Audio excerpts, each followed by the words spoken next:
Today I have a fun do-it-yourself project. Have you guys seen those cement head planter pots where they have those beautiful faces, the top is cut off, and then they stick a plant in there and it's just, I don't know, the greenery looks like hair. I just love them. And today I have a do-it-yourself version that is fun and easy to do. No messy concrete or cement required. This is all a faux do-it-yourself method with paint. So it's cleaner, easier, faster. Anyways, just let me get set up and I'll be right back.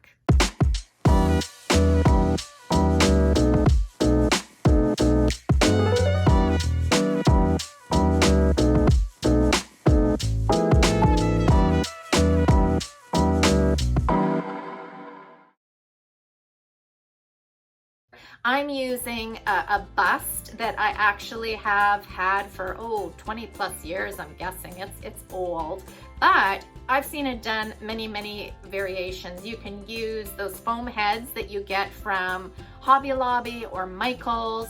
I've even seen this done with doll heads, doll faces. I know it sounds creepy, but they look adorable. I started by placing this bust on a level table and then used a level to help me draw a baseline of where I was going to cut off the top of the head.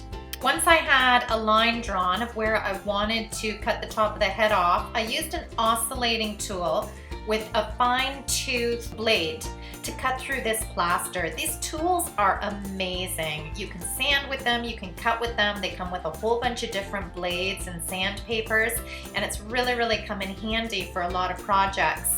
Having said that, you could also use a Dremel tool or a grinder. So here I'm just taking my time and slowly cutting the top of the head off and following the pencil line as very best I can. Whatever tool you use to cut the plaster, safety first as always. Make sure that you're wearing eyewear because the dust and or little chips will inevitably be flying everywhere, and also a ventilator mask so you don't inhale any of the plaster dust. It didn't turn out 100% level once I finished using the oscillating tool, and therefore I switched out and I took sandpaper. And then I sanded it totally flat so the potted plant would stay in there perfectly flat and flush with the head.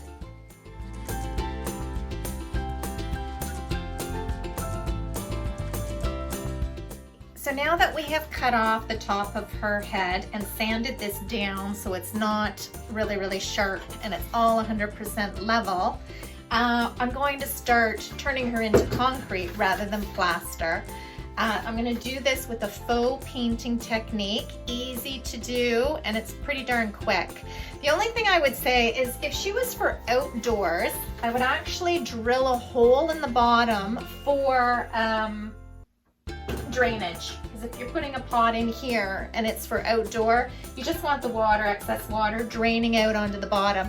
This is going to be for in my home. So I'm gonna have a pot with one of those liners underneath that's gonna catch the additional water. So I don't need to do that. Also, if it's for outdoors, I would suggest priming with a very good primer. However, again, just because she's gonna be mine and I'm gonna keep her indoors, I'm just gonna leave it as is. I'm just gonna pour about a 50-50 mix of Dixie Belle's Fluff and sea spray. I'm just gonna eyeball it.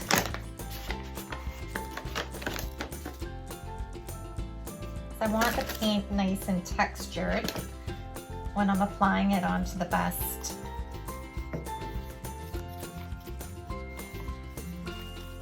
It's getting very thick. If it's too thick, you can always add a little bit more paint if it's not thick enough. You can add a little bit more sea spray textured. You can also use baking soda, plaster of Paris. I'll put a list of other materials you can use on the actual blog post, which I'll link down below. There's plenty of other materials you can use to thicken up paint and create texture. So with a spatula or with your hands I'm just gonna spread this on and I want it very textured and rough. If I don't get all the places covered, it's not a big deal because concrete is kind of, it's not an even surface. So if we have some divots in it or some places that have some of this texture on it, some do not, that's going to be just fine. I just kind of want to get it on there. Putty knife might work as well. Just get it on her face. And then she will look more like cement than she will plaster. The crevices, I think I might try using my hands to put it on. That might be a little bit easier. Maybe this is slightly too thick. I think my next batch I'll probably make a little less textured. Yeah, I think I have to add a little more paint. Make sure you're not covering like the mouth or anything that's very much going to define the features. Don't be afraid to get your hands in there, especially in any of the detail crevices.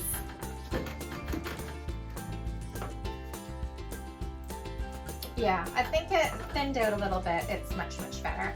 So you're just gonna have to kind of play around and see what texture works for the surface that you're working with. I mean, again, this is plaster, but if you were working with a plastic, say a doll head or a foam, that might be an altogether different sort of texture that you need. So you're just gonna have to play around and find out the correct texture for yourself.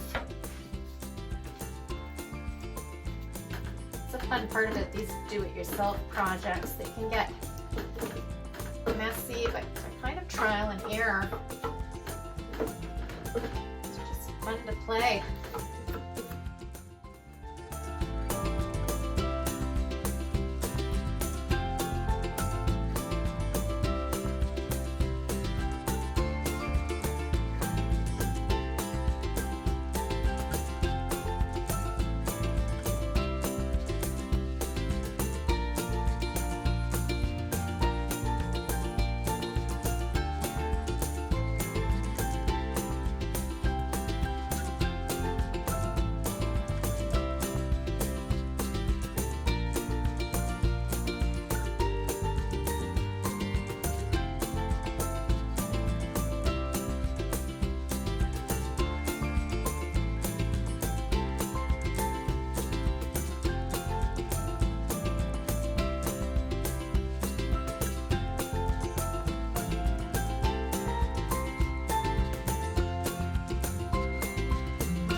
Okay, I'm back. About 2 hours has passed and this first coat of fluff along with the sea spray is all dry.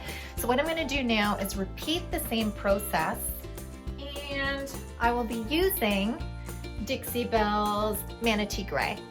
And I don't think I'll mix quite as much sea spray into it. I think I'll keep it a little bit not quite so chunky, and then I'll just dab it on. Hopefully this is going to work.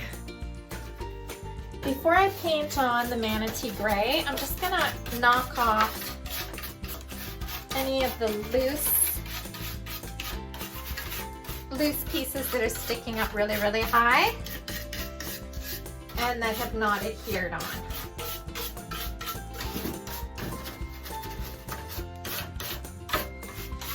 She's already starting to look really good.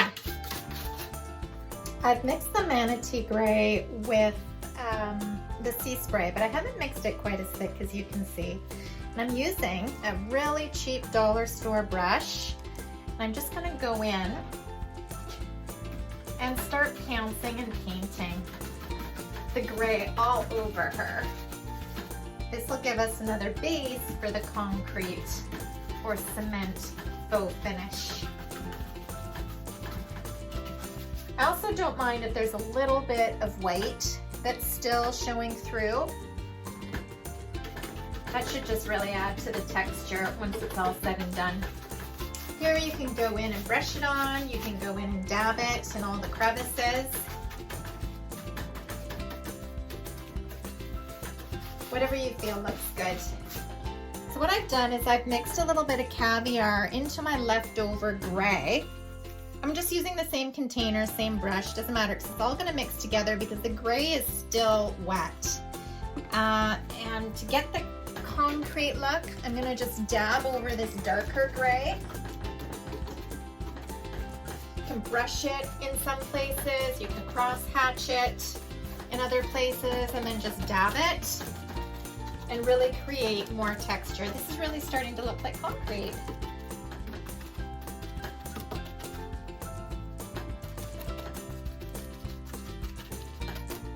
Okay, so I've completed adding the darker color, and for my final step, I'm going to take the lighter gray once again, just put a little bit onto a shop cloth and dab it.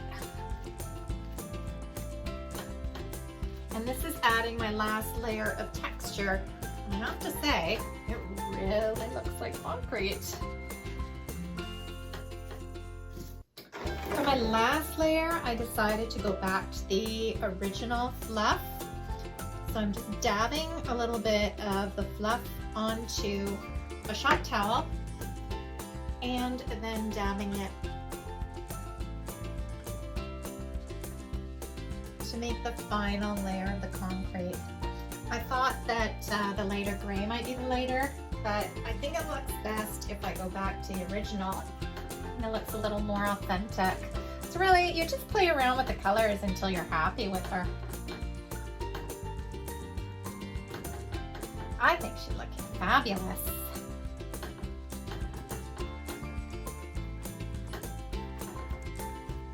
And it really does look like cement or concrete, I have to say. I don't think anybody would know the difference for sure. And I can't wait to see what she looks like when I get that plant in her head.